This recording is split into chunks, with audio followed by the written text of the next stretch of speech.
अरे भाई कोर्ट आएंगे तो पूरा दिन लग जाएगा, उसमें पूरा टाइम खराब हो जाएगा हमारा। Welcome to the day 5 of court room reality. बहुत सारे लोगों को इससे प्रॉब्लम होती है। बहुत सारे लोग पूछते हैं कि भाई अगर हम कोर्ट आएंगे तो पूरा दिन लग जाएगा, उसमें ऐसा क्या होता है कोर्ट में जो हमें इतना वेट कराया जाता है। देखिए, ये डिपेंड करता है कि आपके केस का स्टेज क्या चल रहा है। असल में कोर्ट इस तरह से वर्क करता है, जज के सामने डेली कम से कम 100 से 150 केसेस की फाइल होती है।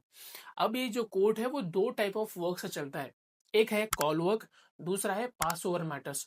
कॉल वर्क में सारे उस दिन के जितने केसेस, सारे केसों को बुलाया जाता है। जो भी 2 से 3 मिनट के अंदर खत्म हो जाएंगे केसेस, जैसे कि मान लो किसी केस में डेट लेना है, डेट लेके वो चला जाता है। दूसरे केस में मान लो किसी और इंसान को कोई आया ही नहीं, दोनों तरफ से, उनको भी डेट मिल जाती है। किसी और केस में मान लो किसी एडवोकेट को वकालत फाइल करना था, वो वकालत फाइल कर दिया, 1-2 मिनट के अंदर केस खत्म हो गया, वो चला गया। तो इसी तरह से ऑलमोस्ट 80% केसेस खत्म हो जाते हैं। अब जो बाकी के जो 10-20% केसेस हैं, वो चले जाते हैं पास ओवर मैटर्स में।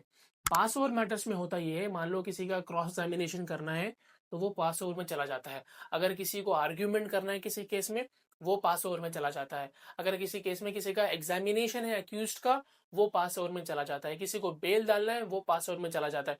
मतलब ऐसे जो मैटर्स होते हैं जो 2 मिनट से 5 मिनट ज्यादा लेते हैं कोर्ट का टाइम, वो जाते हैं पास ओवर मैटर्स में। तो इसीलिए आपका जो टाइम जाता है कोर्ट में, वो डिपेंड करता है कि आपके केस का स्टेज क्या चल रहा है। उसके हिसाब से आपका जो टाइम है वो डिसाइड होगा। अगर आपका केस अभी भी स्टार्ट हुआ है तो आपको ज्यादा टाइम वहां पे नहीं लगेगा, आप जल्दी चले जाओगे।